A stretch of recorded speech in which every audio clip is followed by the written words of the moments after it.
Au cours de cette 4e semaine de juillet, le vent de force 5 a fait un retour en force. Les fortifications construites face au lac n'ont pas résisté. On a retrouvé une bouteille à la mer et une courageuse fabricante de pâté de sable. Les valeureux Francis, Jacques et Thibault ont alors décidé de s'affronter au vent de force 5, venu tout droit de l'Atlantique. La prise du 2e riz dans la grand voile s'imposait, ainsi que le petit phoque, l'équivalent du phoque normal avec un riz. Et à part Caminard et quelques planches à voile, pas beaucoup de courageux sur le lac ce jour-là, comme la veille d'ailleurs.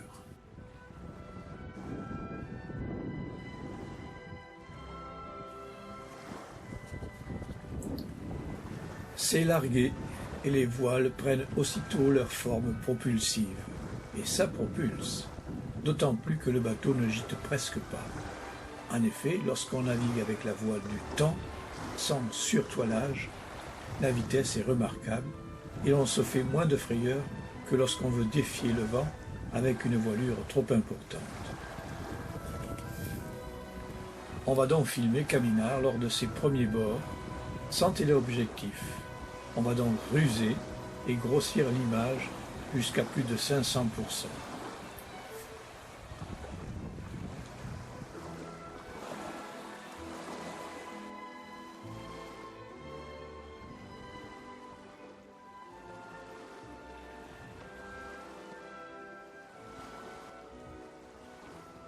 Grâce à ce grossissement, on retrouve donc Caminard, perdu dans le fond vert de la forêt, alors qu'au moment de la prise de vue, sur place, le bateau n'était point discernable dans le viseur.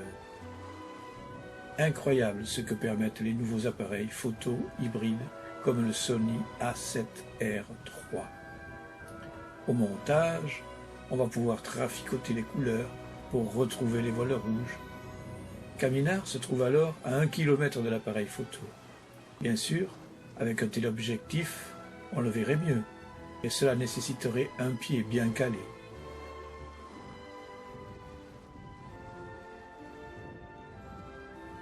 Tout aussi remarquable sera le parcours de Caminard ce jour-là. Des bords face au vent, impeccable, pratiquement à 50 degrés de la direction du vent. Attention, sur cette carte figure la trace aller face au vent et la trace retour. Au près et au bon plein, Caminard traverse le lac du nord au sud, jusqu'à l'entrée de la conche d'Ispe.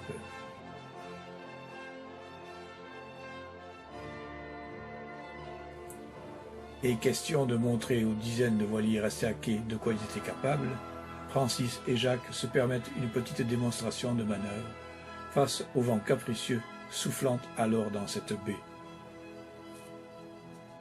Puis un retour sur un bord, au vent travers ou au largue, tout cela à grande vitesse.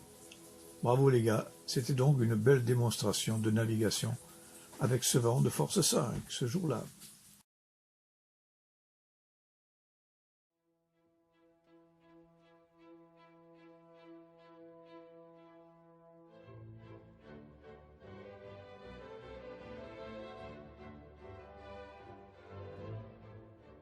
Cet appareil un peu étrange que l'on a fixé contre les tambrées est un gimbal, drôle de mot anglais évidemment, pour désigner un stabilisateur dans les 3 dimensions.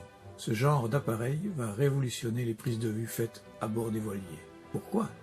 Désormais, l'horizon restera fixe et le smartphone enregistrera alors tous les mouvements du bateau. Celui qui visionne la vidéo éprouvera donc les mêmes sensations que le marin à bord. De plus, s'il est bien réglé et s'il veut bien fonctionner, le gimbal doit rester dans l'alignement de l'axe du bateau. Tous les mouvements de l'équipage pourront donc être analysés, y compris ceux du barreur. On va donc essayer de tester ce dispositif révolutionnaire demain, lors de la navigation vers les Caraïbes. Le bateau sera chargé de victuailles, car c'est une journée pique-nique.